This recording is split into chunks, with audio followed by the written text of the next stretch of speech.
Australia में जब आप वीजा अप्लाई करते हैं तो उसमें चेंज ऑफ सर्कमस्टेंसेस भी होते हैं। उसके अंदर आपने कब कब क्या क्या डिपार्टमेंट को बताना है, मैं आज इस हवाले से बात करूंगा। और जब वीजा ग्रांट हो गया तो तब आपने क्या बताना है, मैं इस हवाले से बात करूंगा। इसके अलावा कौन सा ऐसा वीजा है जिसमें आपको बाद में डिपार्टमेंट को बताने की खास जरूरत नहीं पड़ती, तो आज मैं इस हवाले से बात करूंगा।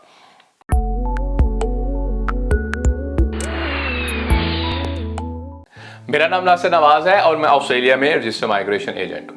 आज मैं बात कर रहा हूं उन टिप्स के हवाले से कि आपके वीजे का रिफ्यूजल या कैंसिलेशन को कैसे बचाया जा सकता है, या आपको क्या क्या करना है कि वहां तक नौबत ना पहुंचे कि आपका वीजा जो है वो डिपार्टमेंट कैंसिल कर दे या रिफ्यूज कर दे। अच्छा, सबसे पहले तो ये है कि बिफोर कमिंग टू ऑस्ट्रेलिया आपने वीजा एप्लीकेशन अप्लाई कर दी, सबमिट कर दी, तो उसके बाद चेंज ऑफ सर्कमस्टेंसेस हैं वो होते हैं।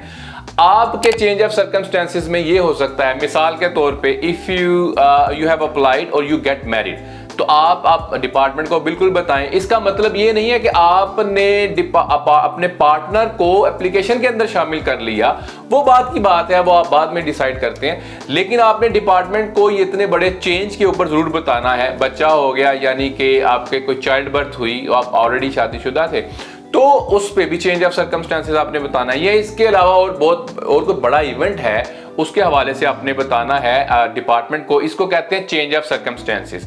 आमतौर पे ये इमिग्रेशन की जो आपने जहां पे अप्लाई किया हुआ है वहीं से आप इमिग्रेशन को बता सकते हैं। इसके अलावा जैसे पासपोर्ट वगैरह अगर एक्सपायर हो रहा है या होने वाला है तो आपने नया मिल गया तो ऑब्वियसली इसकी सुपरसीड हो गया, ये भी आपने बताना है।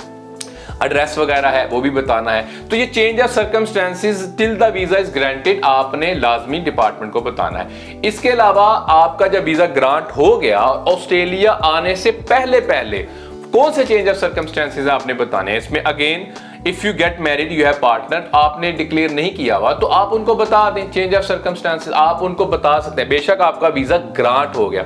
इसका मतलब ही है कि होगा क्या कि लेट्स से आपको वीजा 1 साल का, 2 साल का, 3 साल का ग्रांट हुआ है। कल को आप जब अपने पार्टनर के लिए इंक्लूड करना चाहें आप अपने एप्लीकेशन में, या अपने पार्टनर को बुलाना चाहें, तो आपने डिपार्टमेंट को नहीं बताया। तो ये वो इवेंट्स हैं आपने डिपार्टमेंट को बताना है। डिपार्टमेंट को खुद से नहीं पता चलता कि आपने आपके चेंज ऑफ सर्कमस्टेंसेस आपने बताना है, लेकिन जब डिपार्टमेंट को खुद से पता चलेगा, जो कि एडवर्स इंफॉर्मेशन की सूरत में अगर पता चले, तो आपके लिए ये नुकसानदेह हो सकता है। एक तो ये हो गया।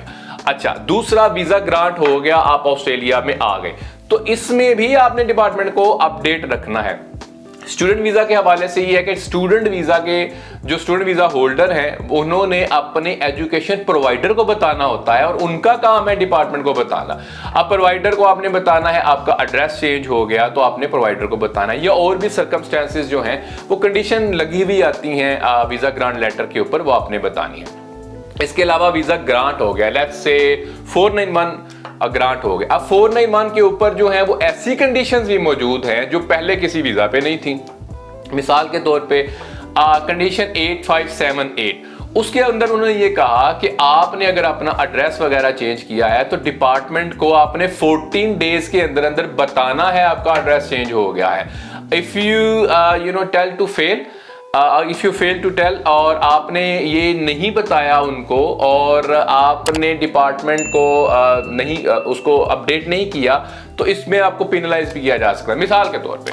अब इसी तरह कंडीशन है 8580, तो 8580 के तहत आपको डिपार्टमेंट पूछ सकता है कि आप कहाँ रहे हैं, क्या काम करते रहे हैं, और अभी आप क्या कर रहे हैं, कहाँ रह रहे हैं, अब आपकी एम्प्लॉयमेंट क्या है। अगर इन दोनों कंडीशंस को मिला के देखा जाए तो लेट्स से आपका एड्रेस चेंज हुआ and you fail to tell the department कि आपने 14 डेज में नहीं बताया।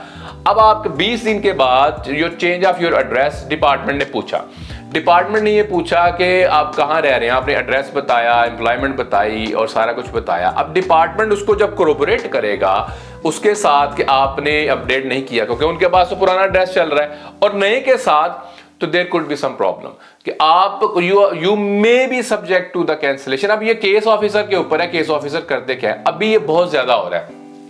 अभी मेरे बहुत सारे जो क्लाइंट्स हैं, क्लाइंट्स के जिनके 2-2 महीने हुए हैं अभी वीजा है, वे 3-3 महीने हुए हैं, डिपार्टमेंट उनको भेज रहा है कि भाई आप कर क्या रहे हैं, कहाँ रह रहे हैं, एम्प्लॉयमेंट क्या है, ताकि चूंकि आखिरी जब 3 साल आपके कंप्लीट हो जाने हैं आपके, चूंकि 491 3 साल के बाद आप अप्लाई कर सकते हैं 191 उसके, तो वो उनके पास रिकॉर्ड अपडेटेड होगा और उन्होंने इंटरवल्स में पूछा होगा कि भाई कहाँ क्या चल रहा है, ताकि कल को कोई चीजें चेंज ना हो सके या चीजें जो है उनके पास एविडेंस वगैरह मौजूद हो कि आप क्या करते हैं।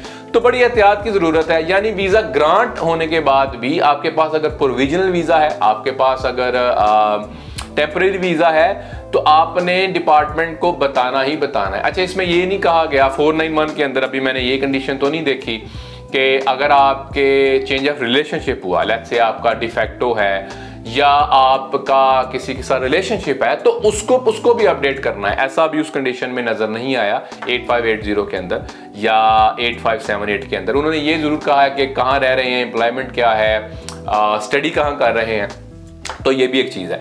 इसके अलावा और भी बहुत सारे वीजाज हैं जिनके ऊपर कंडीशंस, तो हमेशा मैं ये कहता हूं कि अपना वीजा ग्रांट लेटर लाजमी पढ़ें कि उस पर क्या लिखा हुआ है।